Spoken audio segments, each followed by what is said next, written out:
A Live ABC foi idealizada como espaço informal para a troca de conhecimentos sobre cinematografia. E assim como em todos os eventos e publicações, reiteramos que não são tolerados comentários e posturas machistas, racistas, homofóbicas ou de qualquer natureza preconceituosa. So I'm going to do that in English. ABC Live was conceived as an informal space to exchange knowledge about filmmaking. And as in all of our events and publications, we reiterate that sexist, racist, and homophobic comments or any prejudiced nature are not tolerated. Okay, so let's start by introducing Fiona for our guests. So Fiona Crombie is an Australian production designer based in London. Originally trained as a theatre set and costume designer, Fiona decided to switch her path after 10 years of working in the Australian theatre industry. Commercials, short films, and video clips became her film school. Then, in 2010, Fiona acted as a production and costume designer in her first feature, The Snowtown Murders. Crombie's following projects include Yorgos Lanthimos' The Favourite, Jane Campion's Top of the Lake, Justin Kurzel, Macbeth, and David Michaud's The King. Fiona's most recent project is Cruella, the prequel to Disney's 101 Dalmatians, directed by Craig Gillespie. Gillespie, yeah. So welcome. Thank you. Let's begin. Fiona, how has the COVID pandemic been for you? Have you participated in any projects since the outbreak? What do you think about filming with the new protocols? I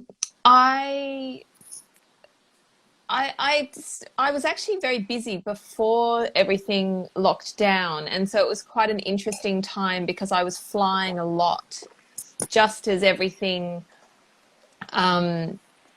started to lock down. And so I was flying through all these different airports, and I was booked on quite a lot of jobs, and then all of a sudden the jobs all disappeared and the airports became very, very empty. And then it was quite frightening, we were all quite frightened, and, for our livelihoods and for our health and everything. And during the proper lockdown here in London, I actually worked on I executive produced my first project, which was for Nick Cave, Idiot Prayer, which is a feature-length sort of solo concert. So that wasn't designing, it was choosing a location and, but that was a beautiful thing because that was the first experience of COVID protocols, being in a space and masks and how to manage and how to be safe, and making this beautiful piece and getting a group of people back together that hadn't worked for months was a lovely thing. And then I went off to Ukraine to do a project where I met Adolfo Veloso. Yeah. And we started doing that, and that was 7 weeks, and then it came to an abrupt end. It stopped before it completed. So yeah, which was partly to do with COVID, but not really. It's to do with it. It was a whole other thing. But, it was, I think that is a studio collapse. So money fell off. Yeah. Really? But but I don't know. So I haven't really worked in London with COVID protocols. I'd done a commercial as well since, and that was in Serbia. So I've worked in Eastern Europe with COVID protocols and actually found it completely workable. I mean, you get so used to the testing and you get used to all of that. But I think what is worrying, wearing masks and, you know, sanitizing your hands and keeping a distance and being mindful. And I think what I feel here, I'm about to do a commercial here and I'm a bit nervous about everything being slow. I haven't had that experience in London, which is quite a slow place anyway, because geographically it's hard to get around. And if you need something quickly, it can be complicated. So that will be interesting. You know, there's nothing open currently. You can't go, I mean, there are things open, but you can't just pop down to a local shop, you know. So but that's due to ease up in 2 weeks if things go well. Yeah. Okay, thank you.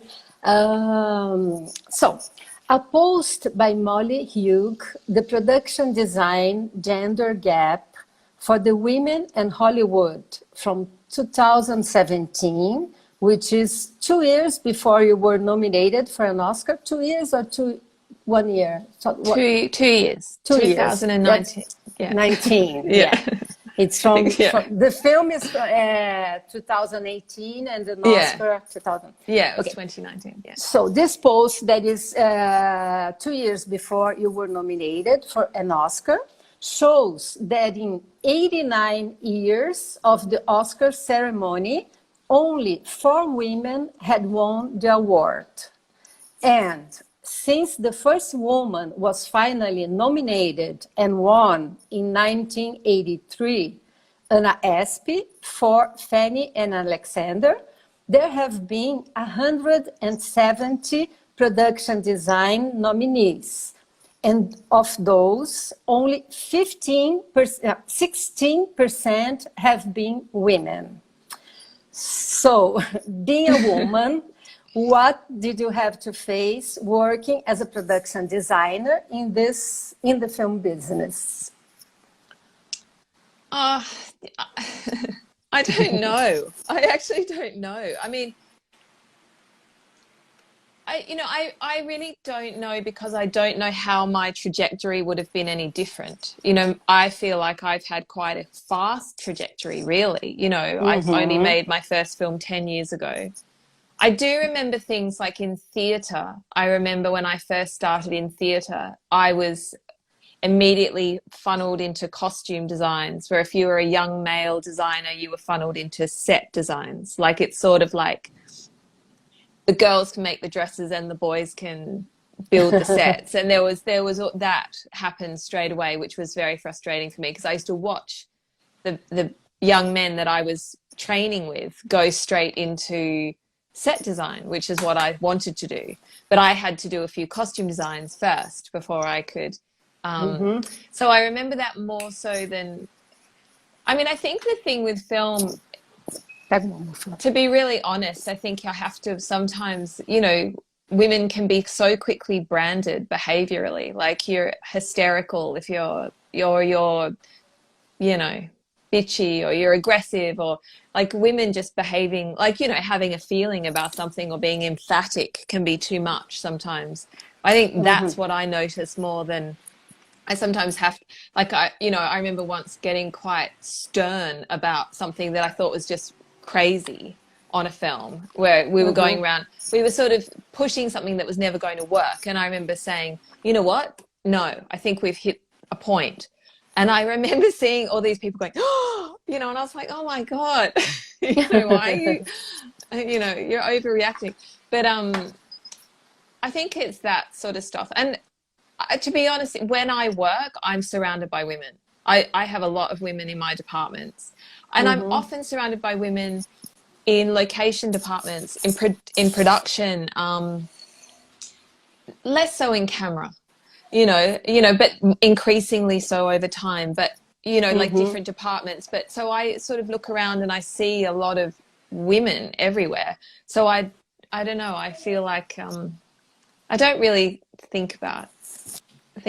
But I do notice, to be honest, that I'm quite often the only woman on a recce bus. you know, that I'll be doing the scouts and I'll be the only woman on the scout, and I'll be thinking, be nice if there are a few more women, you know. Yeah. Okay. Top of the Lake, Truth, Mary Magdalene, The Favorite, Cruella, and we can also include Macbeth, have great female protagonists, as opposed to most of her earlier work. Do you have any insights about this? About why I was have been attracted to working on the story later, Yes. like, you know, more females? Or why did it happen? Why do you think it has happened? Well, because I think that most directors are men. And so they're making stories that, so, you know, the story that Justin Cazell was making with Snowtown Murders was about young men. He talks openly about his own interest in toxic masculinity. And so he's very interested in male stories. And then I was just really happy to get jobs. So I was just looking at, you know, like what were good jobs for me. And the thing is that I have always tried, and I think this is true, and someone might be able to say no, actually, but I haven't worked on films, even when they're masculine or more male-driven stories, that have exploited women or cheapened women. I have been sent scripts at times where I have felt that the women were compromised in the story or devalued, and I'm just not, well, I'm not interested in that kind of work anyway, you know. I think, yeah, like early on, I was just happy to be working on things that I thought were quality. Yes, and then as time went on, I did notice, you know, that I am attracted to stories I'm attracted to stories about humans, really, not necessarily about the gender. Yeah. Well, I'm not just saying that if it's good or bad. It's just, you know, those were wonderful films. The first ones that you made, and are more like male protagonists. Yeah. Oh, absolutely. But it just happened so that lately you've been doing lots of works with great protagonists, female protagonists. Yeah. So, how was it for you to design the sets of such great female protagonists? How was your process of understanding these characters and the narrative flow and reflecting it in a visual concept in these films? So please, let's start with Cruella de Vil herself. Tell us whatever you are allowed to. I know, I'm quite scared. I'm nervous I'm going to say something. No, I mean, the thing that's great about Cruella, which everybody knows, well, Cruella, our Cruella, is it's the prequel. So the great thing for me was actually about creating London in the 60s and 70s was fantastic. So, and then, it's her origin story. So we, you know, got to work through her, where she comes from and the transitions into her, who she is. So it was so much fun. It's I have high hopes. I hope everyone enjoys the film, but I got to do amazing things and work on a scale that, you know, I just didn't anticipate that I would be working, you know, I had like 6 sound stages at once, you know, walking around Shepperton Studios. Was it such a huge budget, right? Yeah. Well, I actually don't even know what the budget, I should know what the budget was, but I mean, yes, it was big. It was a very big budget. It was bigger than I'd ever, certainly 3 times probably anything I'd ever worked with before. But, you know, the process was always the same, you know, it's all the same, and there's always restrictions and there's limitations and you can't, you know, do absolutely everything. But I got to work with really fantastic, clever people who made beautiful sets. Yeah. Okay. And so what are the differences when working such a big budget? Do you think that it's... Well, there's more people. There's a lot more people. There's more, you know, there's more, everything just kind of grows. So you have more decisions and you have more things happening at one time and you have more people.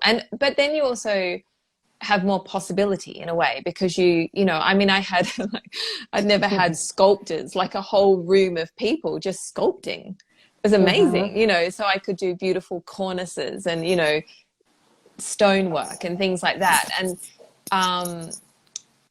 so that I mean, and also obviously the other thing is that with having more money, but also a film that has an identity, like a previous identity, is you have people, investment, you know, people are interested in, like, they're coming and checking and they want to know what's going on and they want to make sure that it's in line with, you know, where they're headed. But they really were very, Disney and Mark Platt's company were hugely supportive of,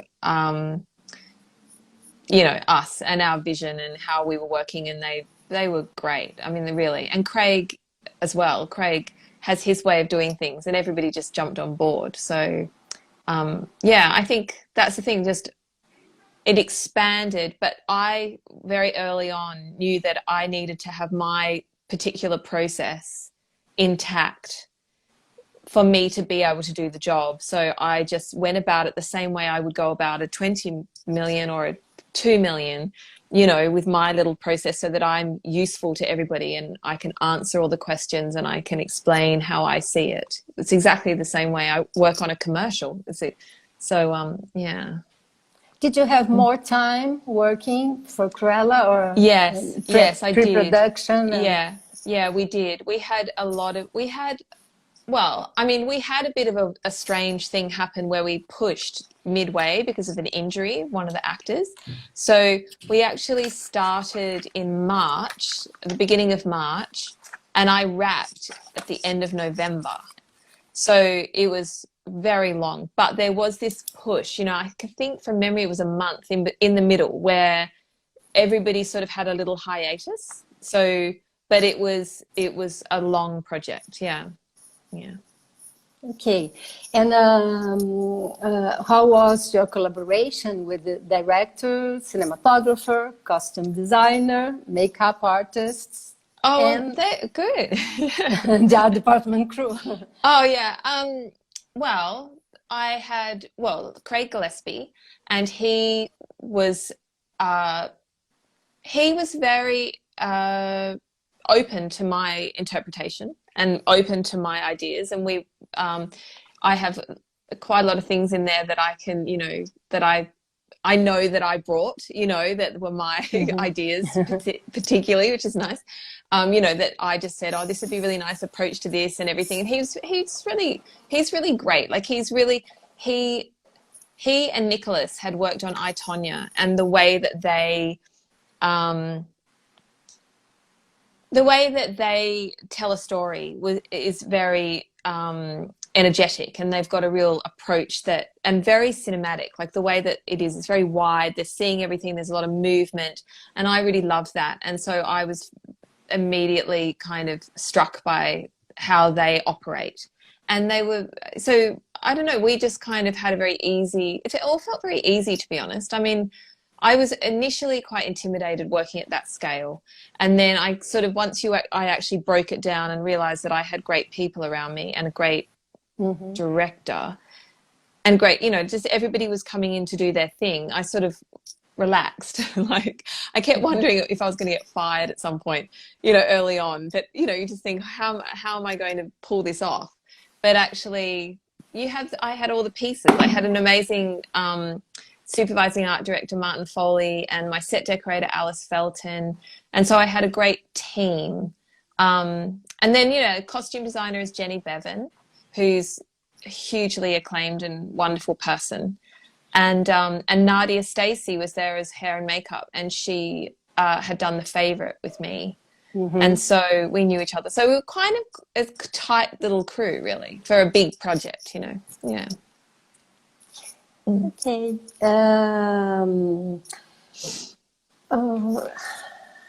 How close do you work I don't know if it's the best film to ask because I haven't seen it, but how close do you work to the location manager? Oh, with Cruella, very closely, actually. We had this fantastic woman called Ali James, and we did a lot of pre-scouting. We were out and about together. And then, because Craig is from Los Angeles, so he wasn't here initially. And so Ali and I ran around and with one of the producers, Michelle. And so we really did actually present a lot of things together and said, you know, we think that this is a good approach.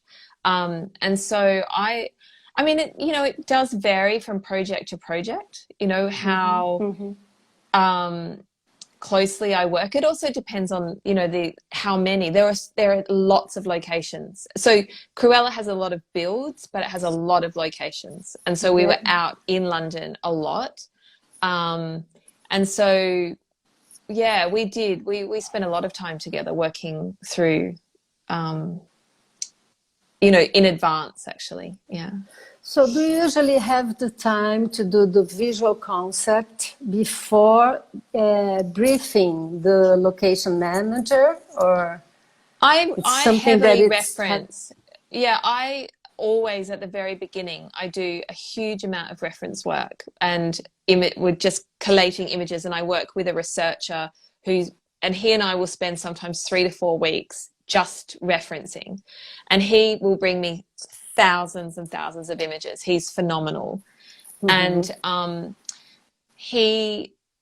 so often through that, what I'll do is I'll separate that into sets. So, you know, I'll have a whole massive imagery for one particular set, and through that, what I'm looking for, it will emerge. So, and that's on many, many levels. Like, you know, that will be the look of the location, or it'll be the palette, or, you know, just themes. Things will just keep coming through repetition, I keep kind of picking a particular thing.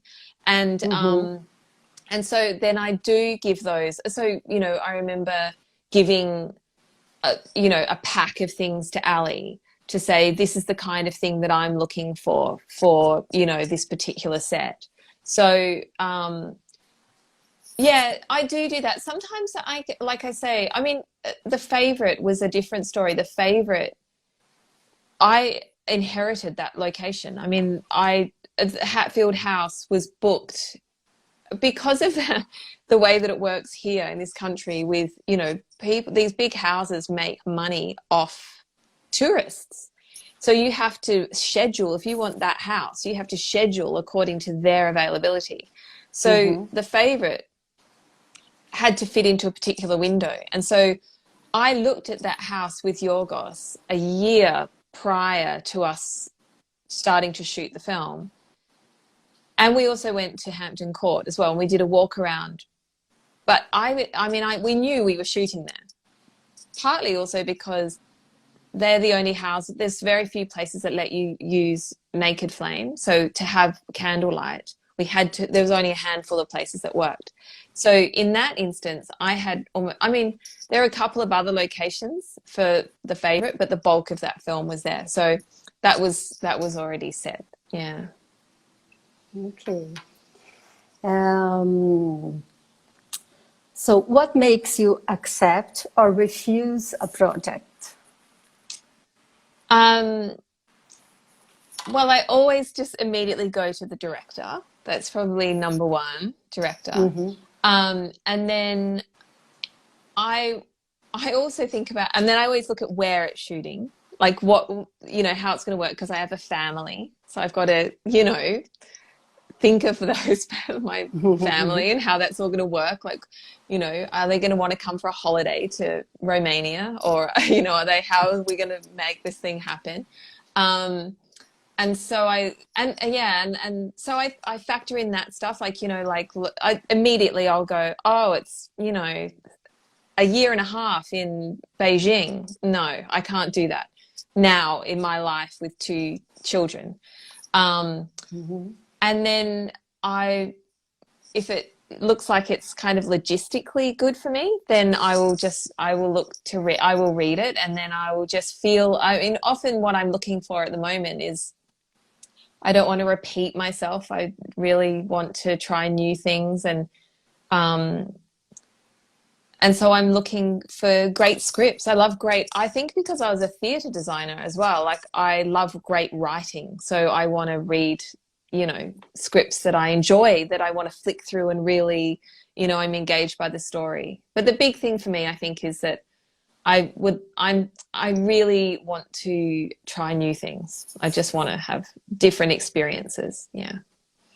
Like making films that are not historic pieces or whatever. Like I've done a lot of period work, which is very much the sort of what we make here in this country. And I think also inevitably, like you make one piece, like after Macbeth, I remember being sent a lot of Viking movies and a lot of, like you make these things. But, and after I did Snowtown Murders, I was sent so many like brutal, grungy, like social realist things that I was desperate to break away from that. So, I'm spending my time trying to just like, I don't know, just like exercise different muscles all the time, really. So, yeah.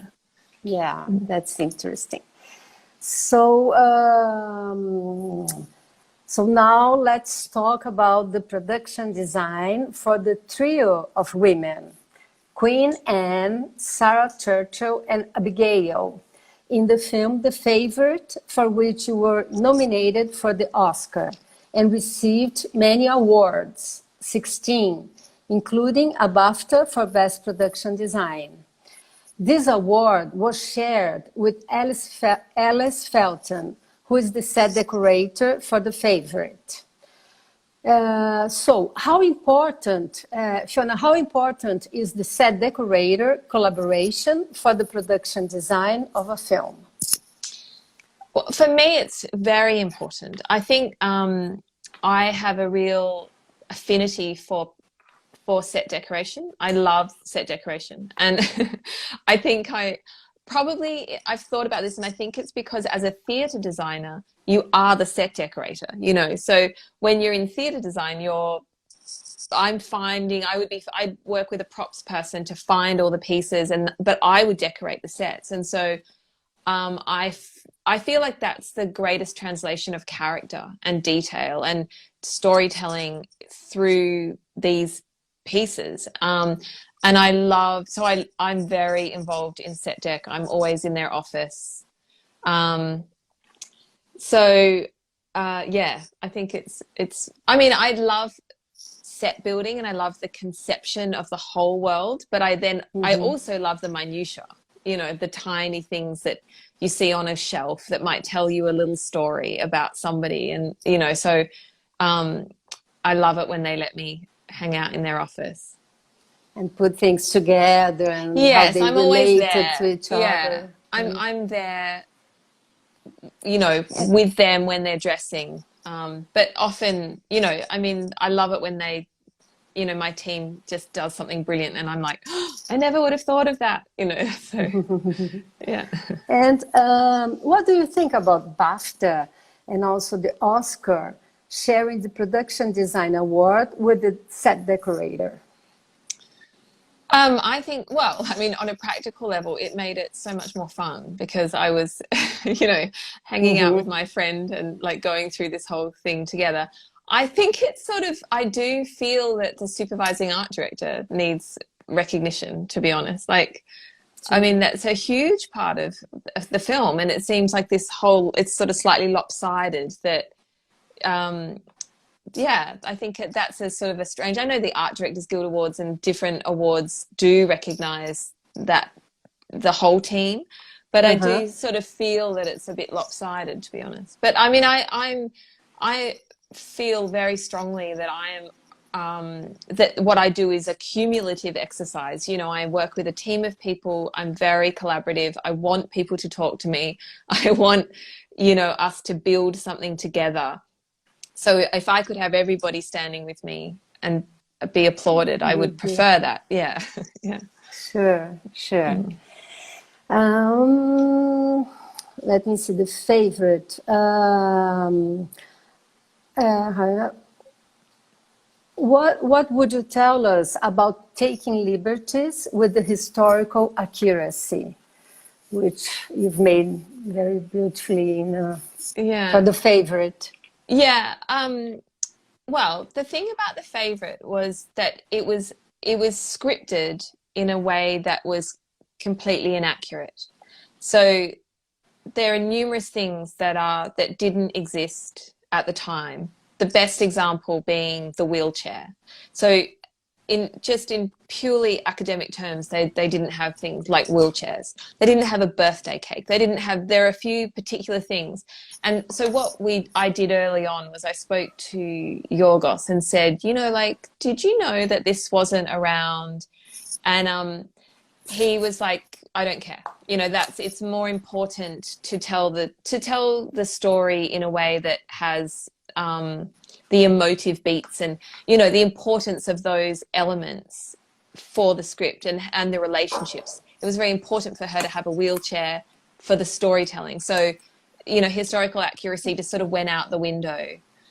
As soon as that was said, we just kind of moved on. But then what happens is what you have to do is then work out a way to make them feel, for the world to feel complete. I didn't want to make it that anybody thought about these elements. I didn't want anyone to question that there was a wheelchair there. In a way, the period was really like, I don't know,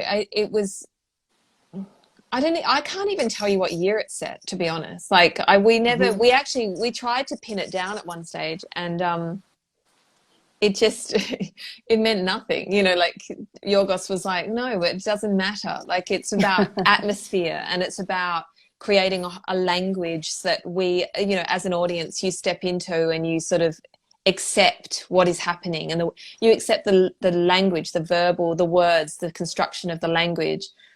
Which was written by an Australian writer, so he just made what sounded lyrical and interesting to him. And then in the same way that I was making an environment that sort of worked for me and us and the whole film. Yeah. Yeah. So everything had to make sense within the film. Not yes. As yeah. historical. Absolutely. Yeah. Yeah. How do you structure your team? How do you plan the team according to the budget and needs of the film? How is your creative process with them? I think that we've talked a little about that. Yeah.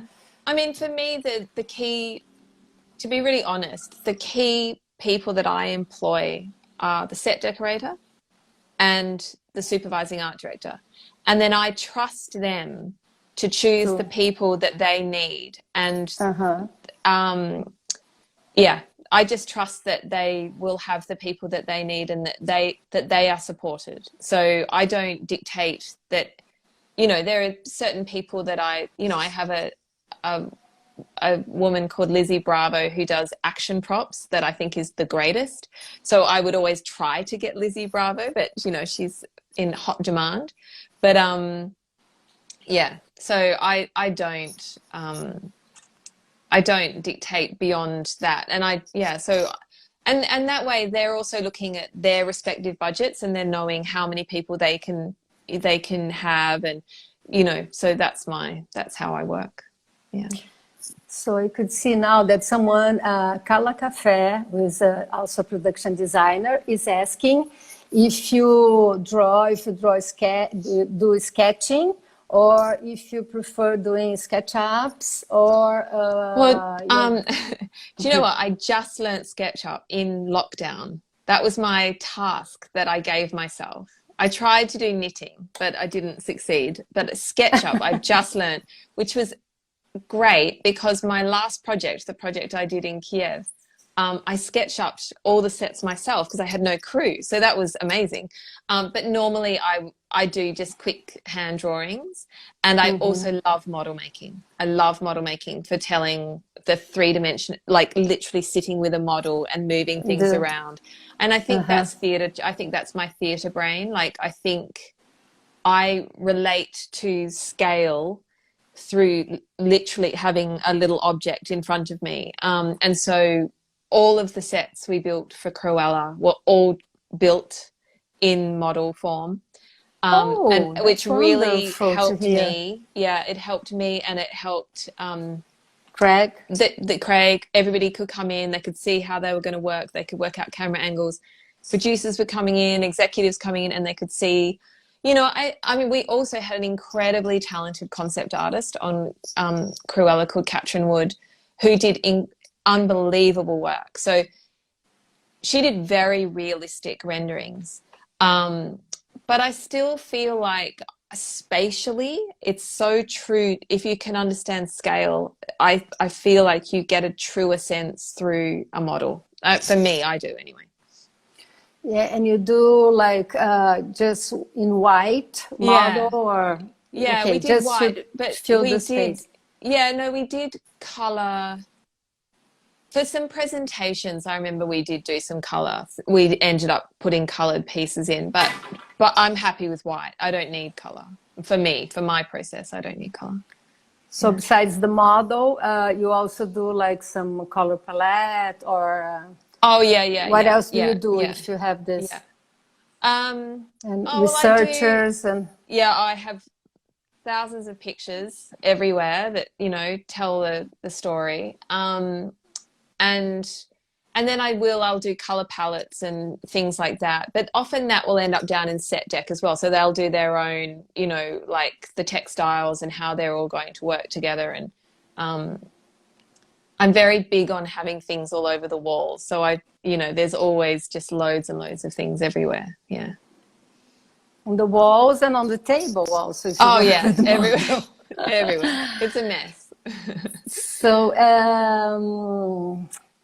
So that's great. And how much do you get involved in, particularly in this film, The Favorite, with the costumes and the costume designer and makeup artists? Well, Sandy Powell and Yorgos had really come up with their concept of the costumes before I was even involved, I think. So they had this idea of the monochromatic, the black and white costumes, and then having the denim for the servants. Mm-hmm. And so I would go and visit Sandy, and, you know, we would talk about her fabrics and she would show me things. But essentially, one of the things that was quite a nice challenge for The Favorite, in as much as it was a different challenge, was I knew that I had a location that was real, and then we had a very stylized concept, and that I had to bridge them and bring them together so that they felt like they existed in one film. And so there were, you know, I really sort of was inspired by the sort of discipline of Sandy's work. So we ended up only using gold fabric the whole way through the film, you know, in the royal court. And we were just very concise with our palette. Like, it was very, very tight, so that there was a restraint that then allowed for Sandy's palette, you know, her limited palette as well. And it sort of pushed the aesthetic so that it was slightly stylized, you know, it wasn't a totally naturalistic. And so that was kind of how it worked with Sandy, because Sandy, like I say, I came into the project after her. And then Nadia Stacey, who did the hair and makeup, she's very collaborative by nature. I mean, she's always coming in with, you know, I'm making this and I'm doing this, and do you want to see, you know, so we you know, bounced various things off each other. But yeah. Okay, and where did you get all those tapestries that you had? Well, some of them, quite a lot of them are there, and then where we filled them in so that everything was covered. So we actually had them painted. I have a fantastic painter here who's made. I first met him for Macbeth, and he did the beautiful chapel paintings for Macbeth, and he also worked with me on The King, and he painted the tapestries, and you can't tell. I mean, you cannot tell what's the tapestry. They're wonderful tapestries. Yeah, I know. And did you draw them before he did the painting, or just for research? We have a graphic artist who created them. So she sort of put them together, and there's some, like, she did these really clever little things, like there's little narratives. The one that's on the door, that, you know, the secret passage door, is this whole, she created a whole little story about rabbits being chased, and, you know, she did a whole little story that, you know, only she knows. But yeah, so Karis created the tapestry art, and then would just give it to Rohan to paint, and he would just do it in his studio. So yeah. Oh, okay. And what about the animals in the story? Yeah, all the rabbits. Was it on the script, and how did you deal with this? Yeah. Oh, well, we just had good people. We just had good animal handlers, you know, and they were just there all the time and just making sure that everything was, I mean, it kind of smelt, you know, that set. By the end of finishing. Rabbits. Yeah, like, you know, that's the thing. I always have this thing where I go into my set at the very beginning and I'm always in love with it. Like, I just feel this real love and I'm so happy about everything. And then by the end, I'm like, I never want to set foot in here again.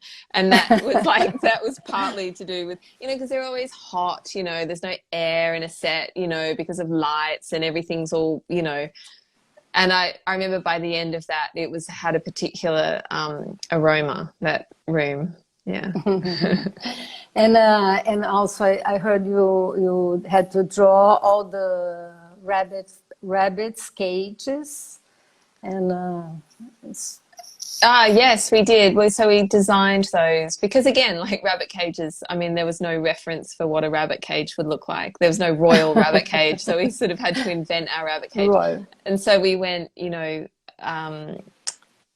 sort of looked at bird cages, really, and also because the big thing was that, you know, speaking to the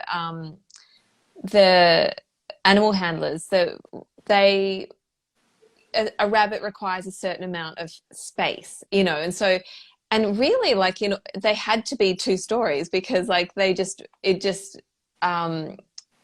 had to do it so that they were that shape, because otherwise they were going to take up half the room, you know, like to have 12 rabbits on set, you know, with enough space. We had to be clever about how we were going to arrange them, because they require quite a bit of room, like for their, you know, they fight, they're not necessarily happy, so you've got to like work out the relationships, or who, you know, which rabbit is quite happy with which rabbit, and, you know, they needed to be happy. They had lovely food. We spent a lot of time. I remember we bought like little miniature carrots and little micro herbs, and they had lovely things that they ate. They had little wheatgrass that we grew in porcelain pots. So like inside those cages, there was like a little miniature royal court that we thought was kind of beautiful, but we didn't really ever see. So do you have pictures of that? Yeah, I do. Yeah. We do. And of course, I wish we could see it. Yeah, I know. All the we did detail. have amazing horses as well. We always have, and they're carriages that we got from Devil's Horsemen. So, and they built our carriages for us. So they were, you know, we've got fantastic relationship with that company. They're great. They're also wonderful. And what about the lights? That I heard that since the beginning you knew that it would be either natural light or candles. Yeah. So I heard you had like a candle department. Yes, we did. We had two guys who spent their whole time prepping candles, replacing candles, lighting, or, you know, putting them out, and just on candle watch the whole time. And I mean, I can't remember, like, I remember talking about this quite a lot when we were doing the whole Oscars thing, but like it was something like 80,000 candles. Like, it was so many candles. We obviously just burnt through loads of candles. But the other thing was we had to have a lot of open fires, because one of the challenges is you look for ways that you can light the room. So you've got open fires. We had shiny surfaces. We had mirrors. We had, you know, a lot of marble top. Anything that I could get to kind of bounce. There wasn't, you know, and the same with the floors. We had them, you know, refurbished, and there were no rugs. I mean, I didn't want rugs, so I felt like rugs would be too domestic. But all of those things were to kick, you know, so that there would be a kind of a luminous quality to anything that we could, you know. because it was dark, you know, like Yeah, I can it was tell. really dark. Yeah. And what about all the fisheye lenses, like Oh this yeah. wide, very wide Yeah. lenses? Was it good for you working with such a? It How was did you? great. No, it was great. It was great because you rarely, I mean, it wasn't just that I remember loving the fisheye lenses, but there are also these fantastic whip pans. So you'd have these great shots where suddenly they would turn around and look the other direction. And I just thought, I'll never, this will never happen. I've never had this happen before. Like, you know, everything up until that point had been, you know, kind of beautiful cinematography, but not necessarily so mobile, and you know, where you're really seeing the spaces and it has that kind of mobility. Um and I do think that's really one of the reasons why the design has been so celebrated, is because it was seen. You know, like it, Yeah, you know, I mean, I think if a different approach to the cinematography, perhaps it would look like more like a normal costume drama, really. Like I think this, the cinematography pushed it out in a way that it could be appreciated differently, which is fantastic. Because that's the thing, is like sometimes we do this work, but for the, and I'm not criticizing it at all, because it's like for the story requires, you know, different approach. yeah, you know, Yeah. something that's different. And so it was just it was a complete, it was, I saw that we did camera tests quite early, so I understood what we were doing. But it wasn't until I actually saw Killing of a Sacred Deer, which I saw after The Favourite, that I really understood the, you know, like in Killing of the Sacred Deer, Yorgos had people walking down corridors with this sort of operatic music and, you know, big lenses and wide. And I was like, you know, I see where we're headed. You know? Yeah. And are you involved in post-production with CGI and VFX? To a small extent. I mean, they're very, at the moment with Cruella, that's all happening, and they certainly email me if there's a question, or if they want me to just check something. And I have been quite, I'm trying to think which film it was. I think it was Mary Magdalene. I was very pedantic. Like I put together a whole pack of, you know, of reference, and this is the shape of every window, because we were shooting in a place, one of the places we shot for that film was Matera in Italy. And the wides are fantastic, but then if you actually look closely, you're going to see 1,000 antennas, and there was like the most enormous amount of digital cleanup. And I remember really like going through it to a lot of trouble, you know, with please make it look like this. Whereas actually most of the time I don't really see a lot, actually, to be honest. I've never, I mean, I'd kind of always say to everybody at the time, can I come in and have a look? You know, I'd be fascinated just from a learning point of view to come in, and then, you know, life happens and you're on another project, or they're doing post in LA, or, you know, there's any number of things happen, and I haven't ever really been that involved. Yeah. Which is weird. Like, it's a weird thing. It feels weird to be so front heavy, you know, to set up this world and then to create it and then to hand it over and then hope for the best, Yeah. you know, that they understand. Like, yeah. all the colors can be changed. Yeah. Things can happen, but I haven't had a bad experience. I haven't ever had anything surprise me, really. Yeah. Okay, so let's go to Macbeth. The decision of building Inverness as a village with tents instead of the castle of the play has impacted in both aesthetical and dramatic results. It was definitely a wonderful choice.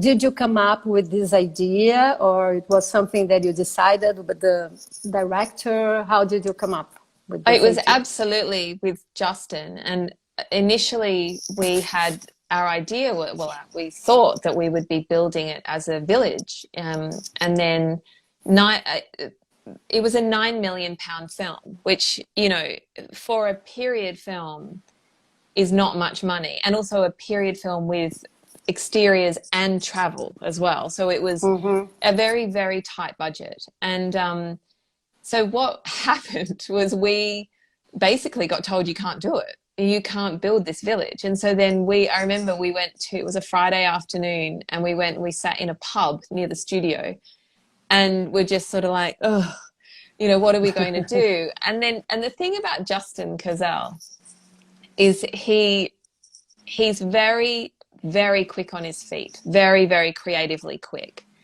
And both of us went to the same theatre school.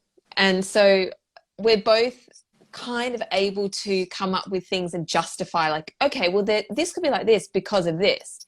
And so he had this idea that because of the succession of wars, that this community were like refugees. You know, they're transitory. So there wasn't any permanent, other than the chapel, there was no real permanent whole structure.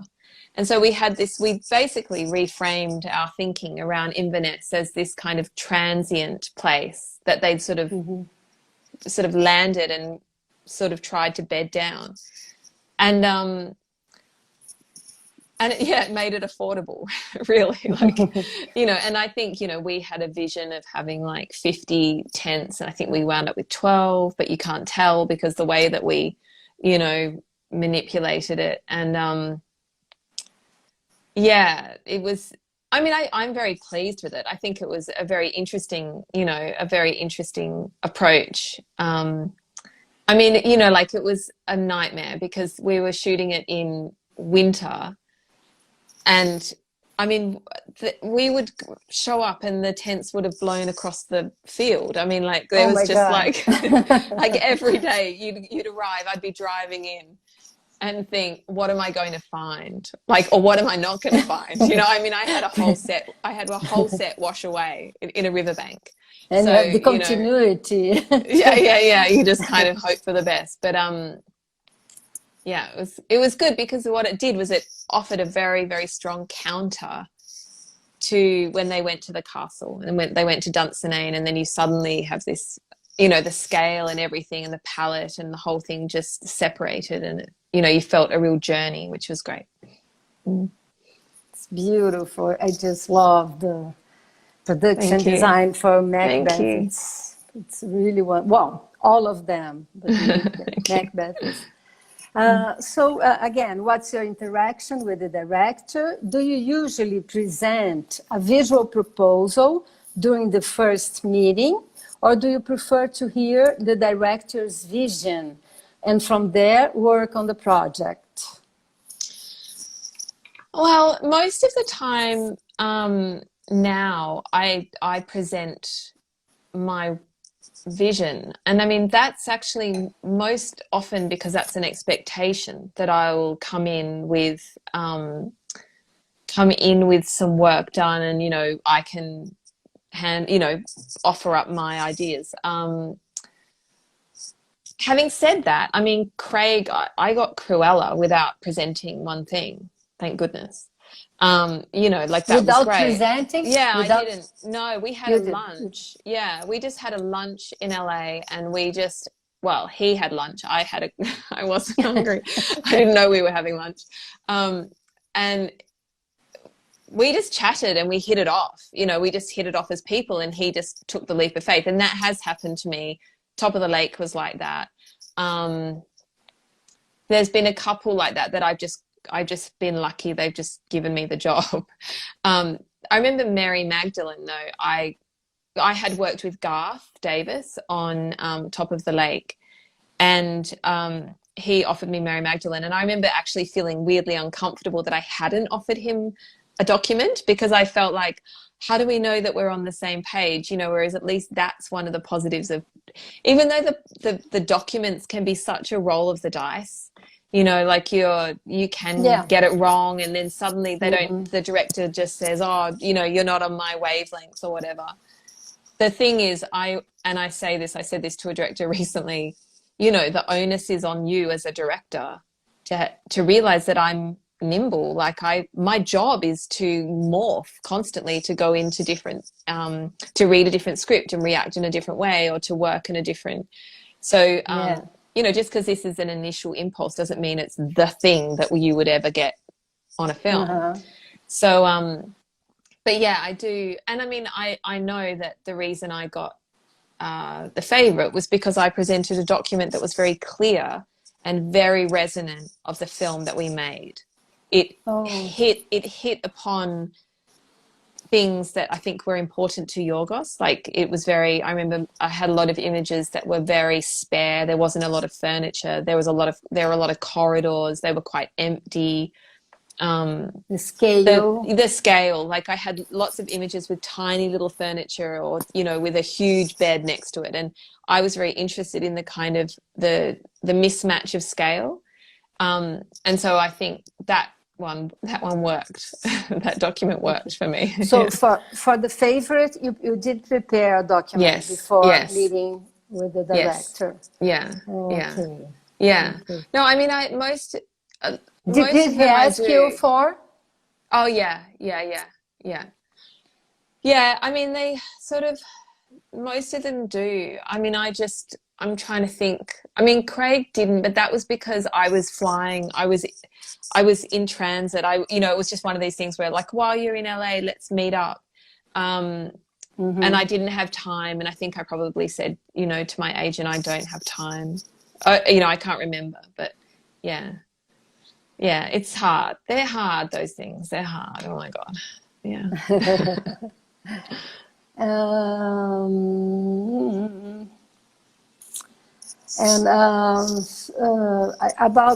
I know that it applies to Macbeth. How is your interaction with the producer and the art director supervisor when making budget decisions? Well, yeah, I mean, that particularly was very tricky because we were very, that was very hard for us. That's actually probably the toughest it's ever been for me with the budget, because what happened with that film was, you know, it's scripted as 2 castles and landscape, but it was budgeted as a London-based film. But those things don't exist in London. So inevitably there had to be, either we had to build it, and do a bit away, which is what we ended up doing, or it needed to all be away. So whichever way it was going to go, it was going to be an overage of some kind. Like the film had to be modified to accommodate that, you know, whether it was location costs and it being away, or building the set. And so it was really, really tough. So I remember there being this really tricky moment where one of the producers tried to cut the chapel. And I remember saying, you can't do that. Like, you just can't. If you cut the chapel, we have nothing. I mean, that's the emotional, like, that's the heart of this environment, you know. But it was pretty desperate at times on that film, because it was just so low. I mean, not, you know, I hate to say low budget, because, like, I mean, people, when I say 9 million is low budget, people say, oh, you know, that's just, you know, how can you say that? 9 million sounds great, and it is great, but for the demands of that story, you know, we had horses and armor, and you know we had swords and all sorts of things. I mean, and travel. The big thing is travel. So yeah, so I mean, so what I always do is I really lean very heavily on my supervising art director for budgeting, because I have not come up through art department, and I have never been trained to do a budget, to be honest. So I lean heavily on them, but I always have a very clear understanding of what is important to me. Like, where do I not want to compromise, and where will I compromise? Because sometimes, I mean, I'm quite happy to compromise. Like, you don't have to fight every battle, I believe, you know, but I know where the line is. Like, I know when I feel like this is going to hurt the film, and I'll quite happily speak up about that. But, you know, I'll maneuver around that. But so I mean, I will always be talking to producers and the supervising art director about, you know, where we can cut things. I'm quite practical. Like I get really excited when I get to be very practical. So like I'll make practical decisions. But like I say, I will also say no at times. I think this is to the detriment of the film. I think you'll regret it, you know. Yeah. Like for the chapel, Yes. Macbeth. Yeah. Yeah. Absolutely. This is really important, and it's such a beautiful set. So Yeah. it's really wonderful. And interaction. So do you have meetings with DP during the first steps of the film concept? Do you usually share decisions about natural light sources and practical lights? What about color palette, colors of lights, framing, and composition? Yeah, I mean, often what we'll do is we'll share reference, and, you know, the DPs will collect their own reference that is very much about mood and, you know, kind of sources, lighting sources, or framing. I mean, on the project that I just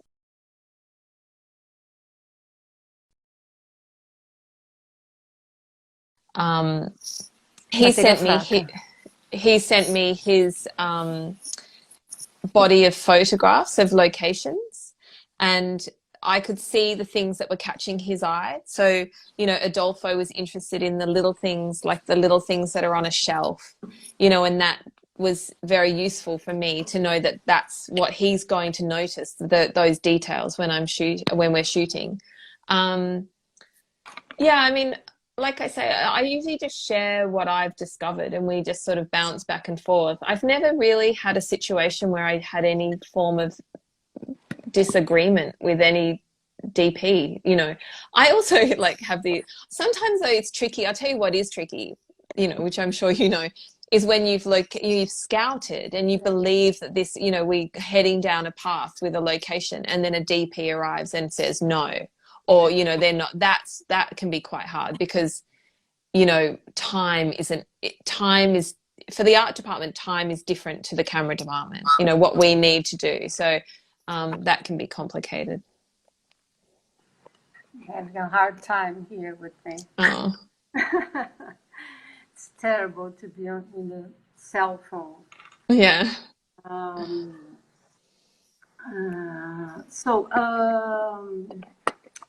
Macbeth. Just 1 minute. Okay, so I'm kind of.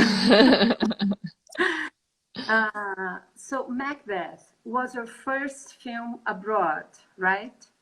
Yeah. What are the differences and similarities between working in Australia, UK, and other countries? Well, the UK, there's differences in terms of crew structure. Like, we do have slightly different departmental splits in Australia. Also, I never worked on anything of great scale in Australia, so it was sort of more a case of like everybody doing everything. I feel like that's kind of Australia anyway. Like, everybody's pitching in, and there's a lot of crossover with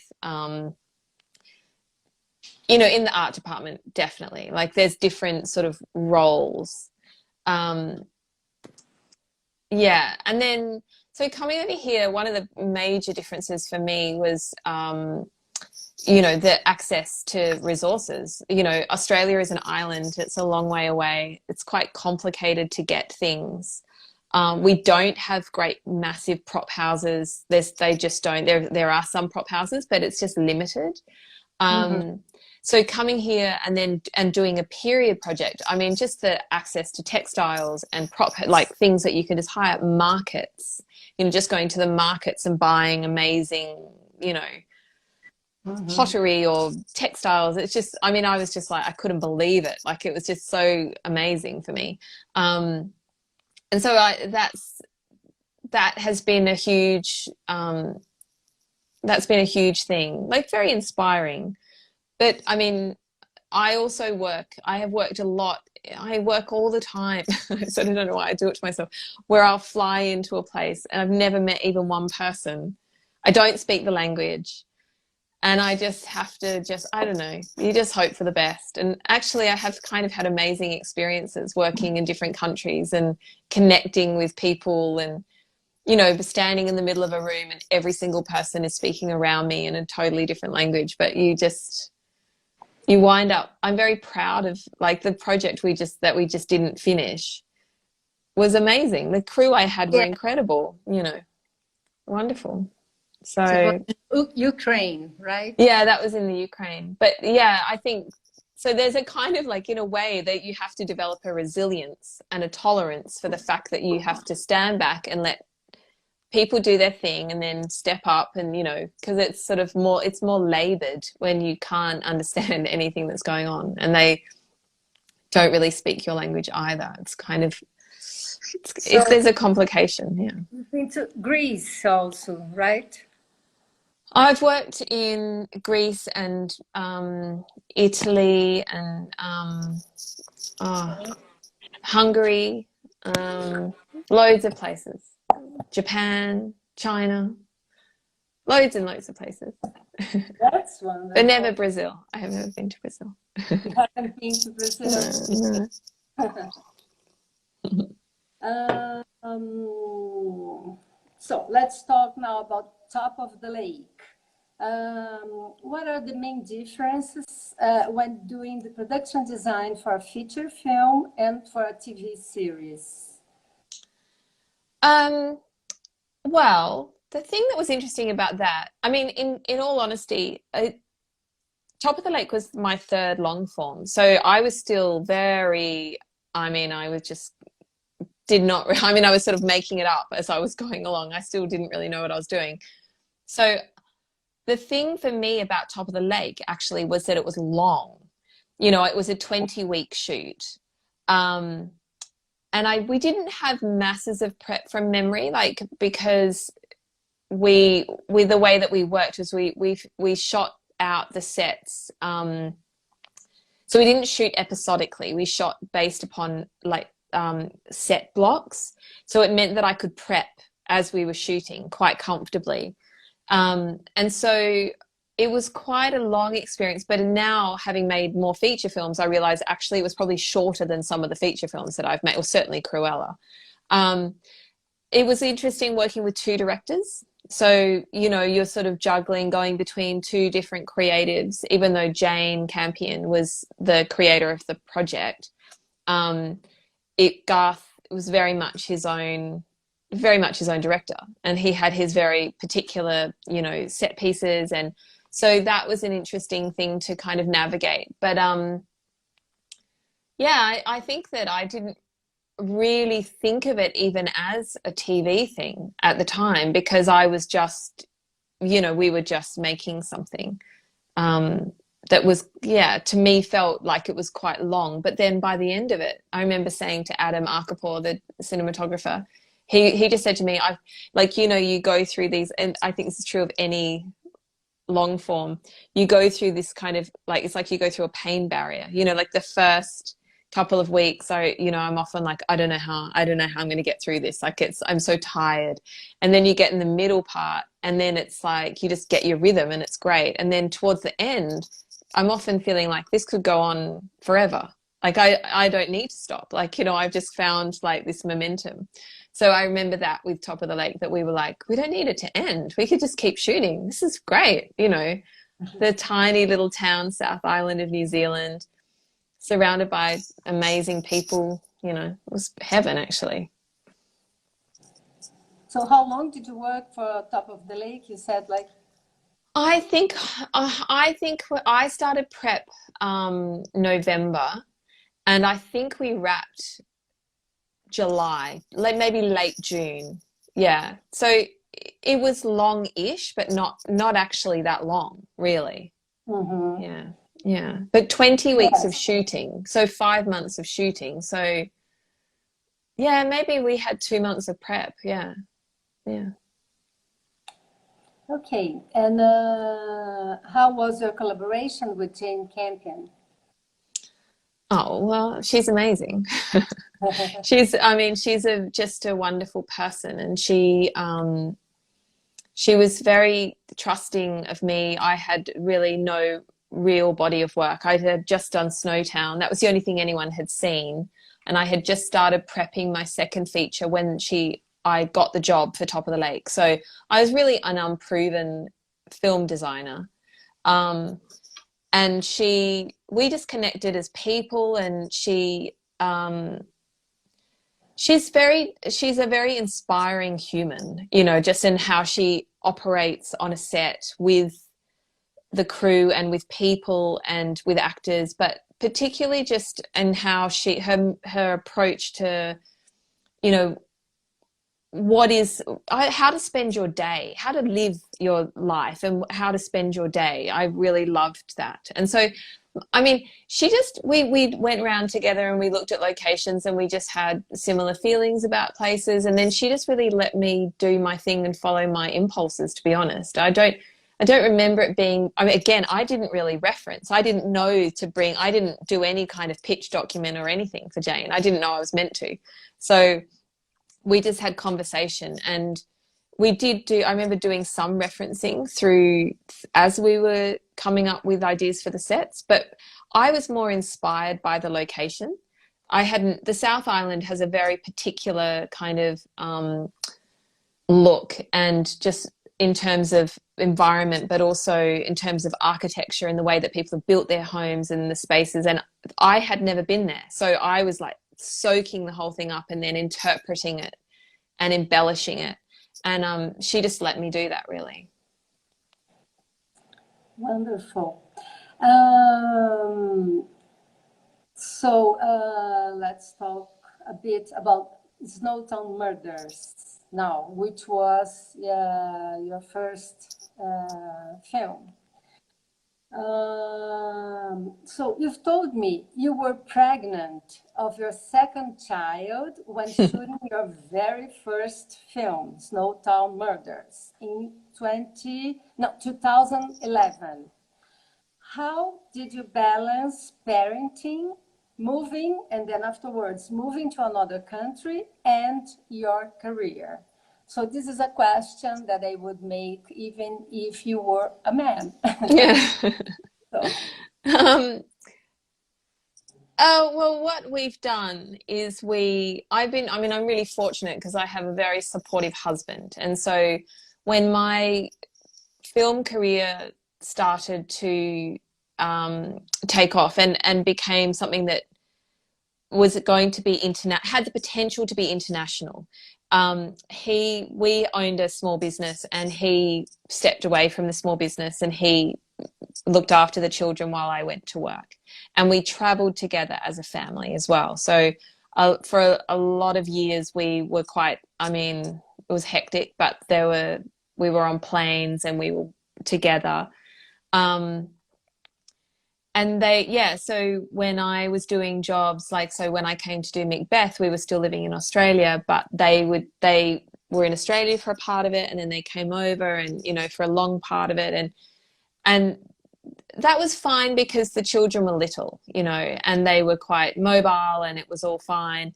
And then we made a decision that we needed to be more static for the sake of, their education. And so we decided to move to the UK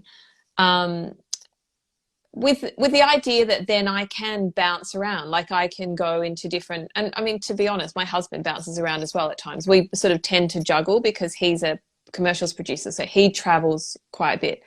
So it's a real juggle. And also the other thing that we made a decision quite early on about was to not overthink anything. Certainly not, I might get a script and it says, it's in Canada, and you can go down a path of going, how are we going to cope? How are we going to make Canada work? And then the next week you find out that, well, you didn't get the job, or,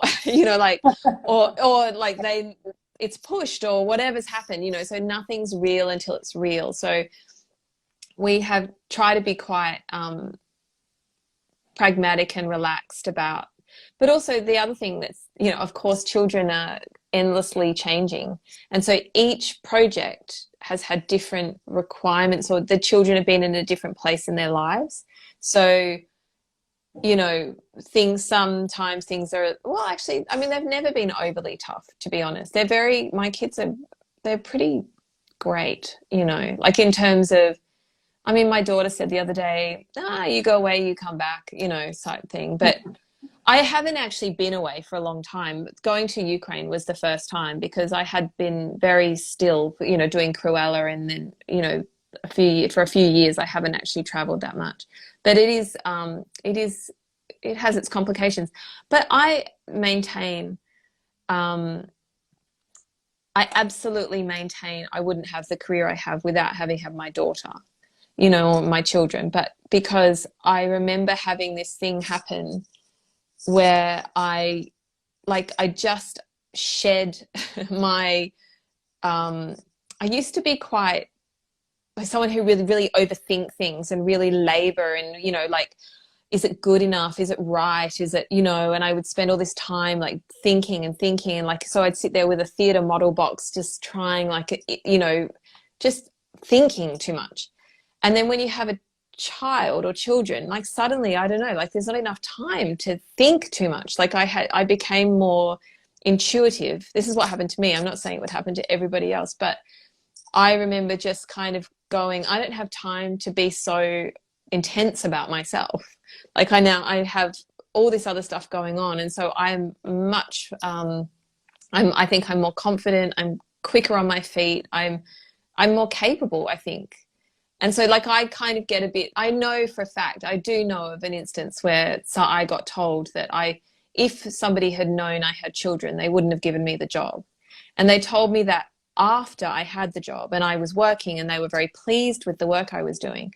And I was so struck by this comment, and I couldn't even react, because I was like, you know, like those things that are said and you just kind of get, like, your body kind of goes into like shock, but I couldn't say anything. And I remember afterwards on the drive home, I thought, God, I wish I'd said, you know, I don't think I'd be in this room unless I had my kids. My kids actually, they help me every day, because they also help me switch off. So, you know, I'm better for the fact that I'm a better designer. So, yeah. Oh, that's great. And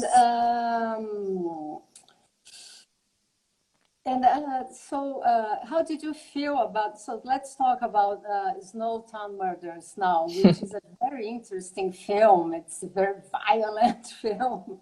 Yeah. But and it's a great film, and the design is also very interesting for the story and so on. So tell us about a little bit more about the visual process of the film. Yeah.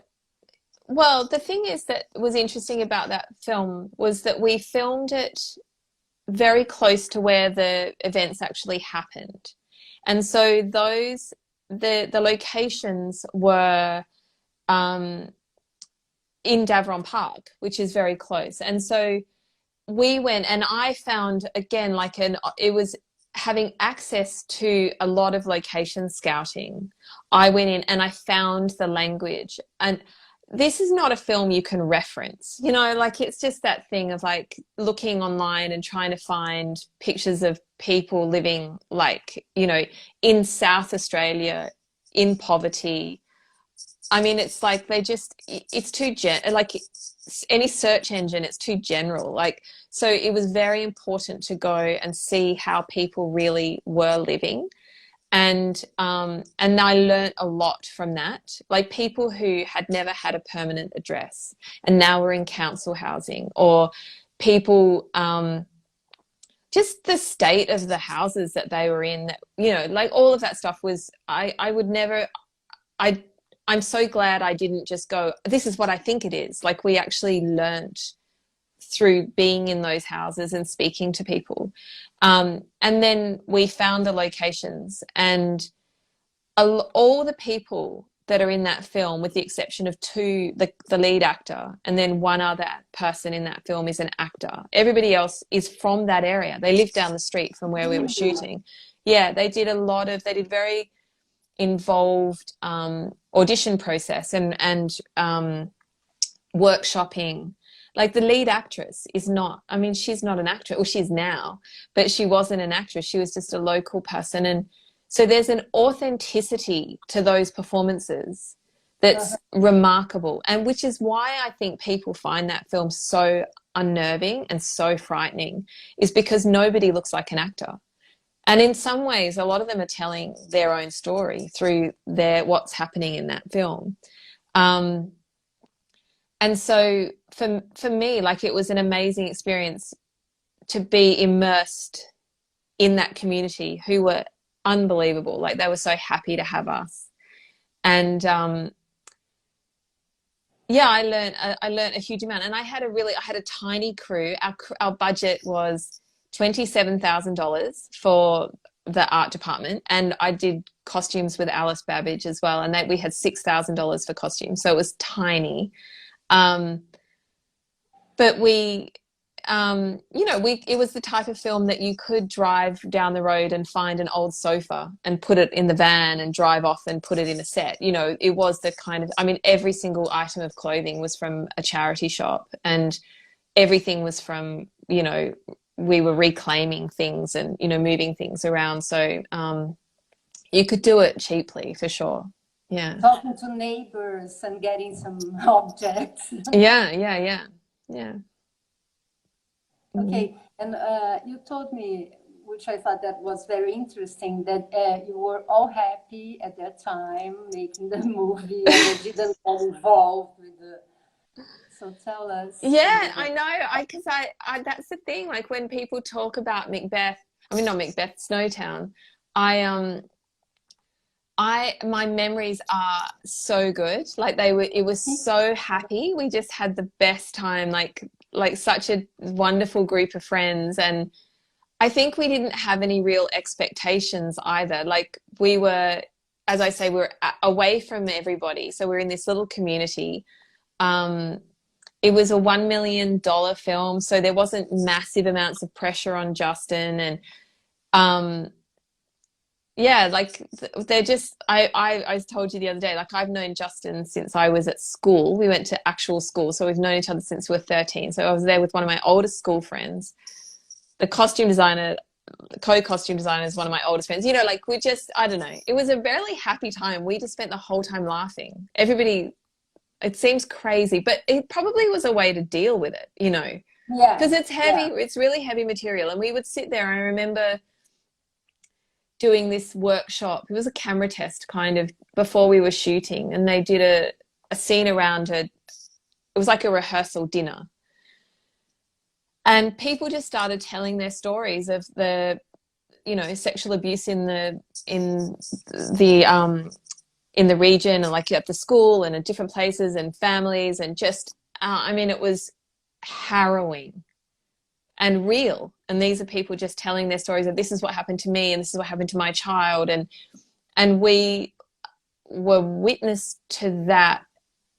But these people were people that were also going, we're going to make this great, we're going to make a film and we're going to have a good time. And they were ice skating and they were having fun. And I don't know, it was a real, like a, you know, it was a really amazing, I've had some amazing experiences. Like Dead Europe was a similar thing, where we got invited into places I would never have been expected to be invited in my life.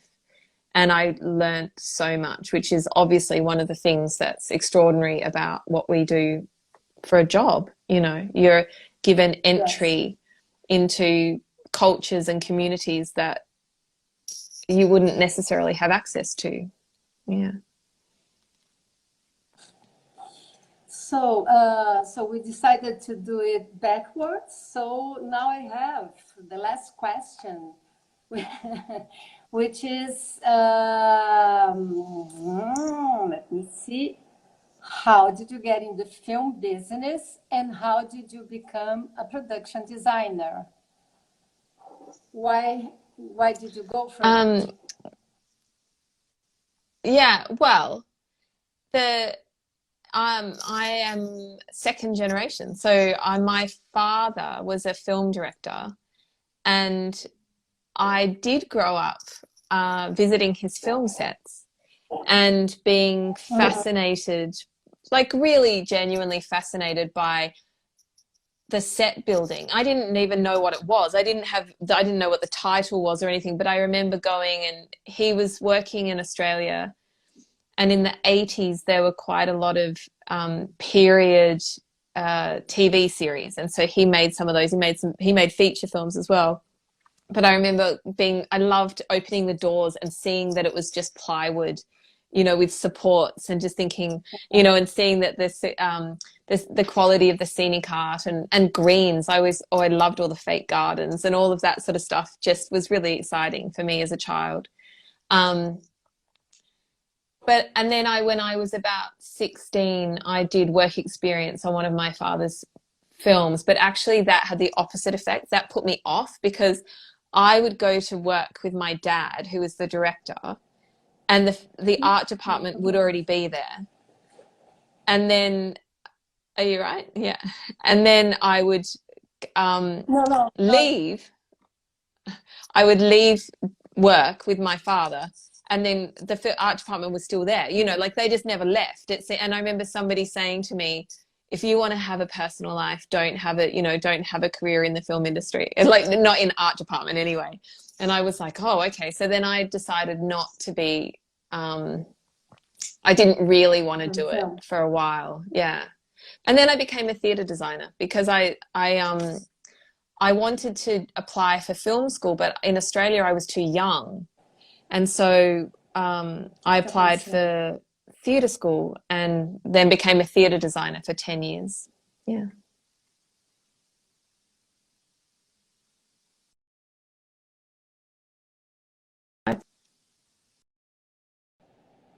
Too fast.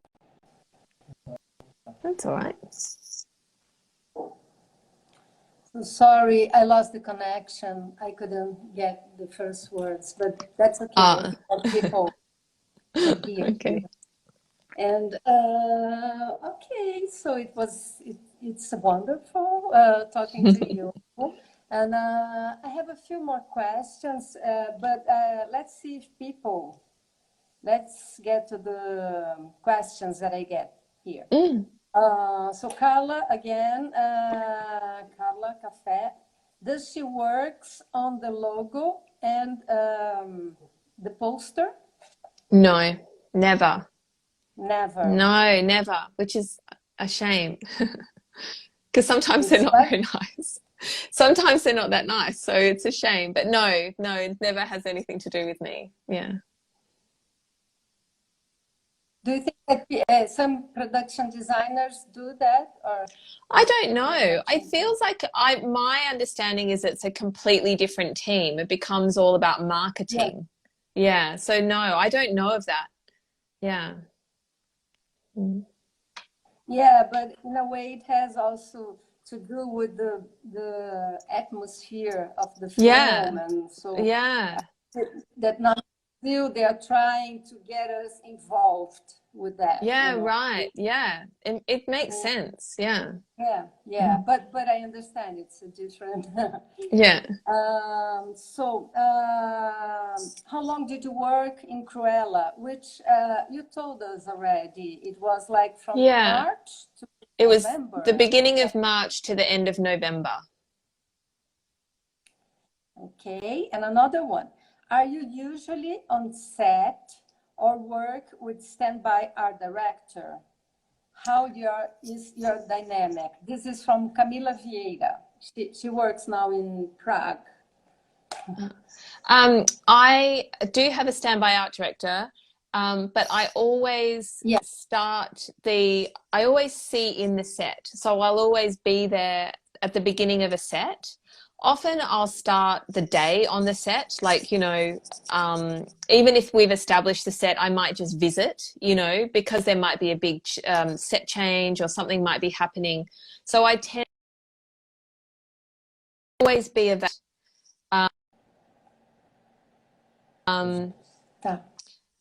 but I do have to move around quite a lot. You know, if we've got a lot of sets that are being built or they're on location, you know, I'll have to move around. But it's very unusual to not be there for seeing for them to turn over on a set for the first time.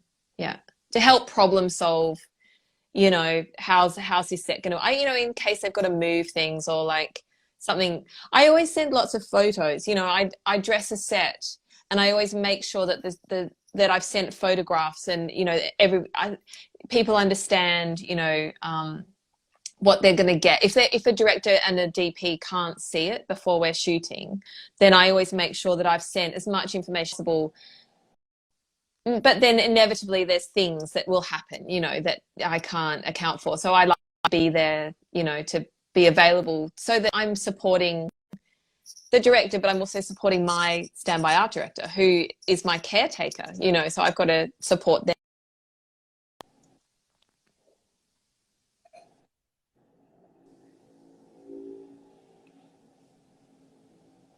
So I'm still losing, I lost the connection again, but, and I have a few more questions. Just 1 second. Well, Alexander. This is from Alexander. Is there a genre you would like to explore? Genre. You would like to explore better? Well, I'd like to do something in the, like, for the future. I've now got to charge my phone. So excuse me as I just now try to work out how to charge my phone somewhere. Yeah, that's what happens. My phone's running out of battery. Hold on. Good luck. Yeah. You can watch me duck down here. Here we go. There we go. I mean, yeah, I'd like to do something future, I think. But I'd like to do a Western, like a proper Western. What else would I like to do? I don't know. I mean, there's lots of different things. I mean, the big thing for me, honestly, it was a total pleasure to go and do something contemporary that was set in Macedonia. So that felt like a fresh thing for me. So as long as it's a good story, I'm interested. Yeah.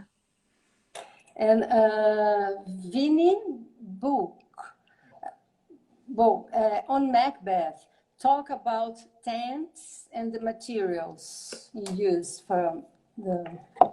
Well, we got a lot of our materials from India. We got a big shipment of things, and also actually a lot of things from, I'm sure it was Hungary. We got some interesting things from, there was a great person doing a lot of vintage fabrics in Hungary that we got things from. But yeah, I remember getting a lot of like waxed fabric, interesting waxed fabrics from India that were shipped over. We had the tents made in India. But then we did a lot of painting and scenic work and detailing in the studio. They were very heavily, they had a lot of age and paint put on them because they weren't a great color when they arrived. Yeah. Yeah. But the thing about Macbeth, oh, sorry, go on. So you had the exterior of the tents on location, and then you shot in the studio, inside the tent, and inside the church? No, that was all on location. We didn't shoot any studio. Yeah. Yeah, it was a very hard... That's why I always talk about the weather, because we didn't... like, there were gale force winds. It was actually the wettest, windiest, like, winter on record. And we were absolutely... So there is no fake weather in Macbeth at all. So there was no rain machine or wind machine. That was... Every single day was like that. Machine? And it was really cold. No, it was none of it. It was fog machine for the fight, for the battle scene. I remember there being lay flats for the battle scene. Yeah. But no, I mean, the wind and the rain was real. It was just... brutal. Yes. I can imagine how Yeah. it was for you to work there. Yeah. Okay, any other questions? So I think that's it. So Fiona, thank you very much Thank for your you. time. Pleasure. And I would like also to thank ABC for this meeting, and Fred Pinto, who invited me, Adolfo Veloso, who introduced us, and also I would like to thank Camila Vieira and Camila Petrocchi for the supporting. So thank you very much. Thank you. Thank you, everybody. Thank you for having me. Thanks. Bye-bye. Bye. Bye.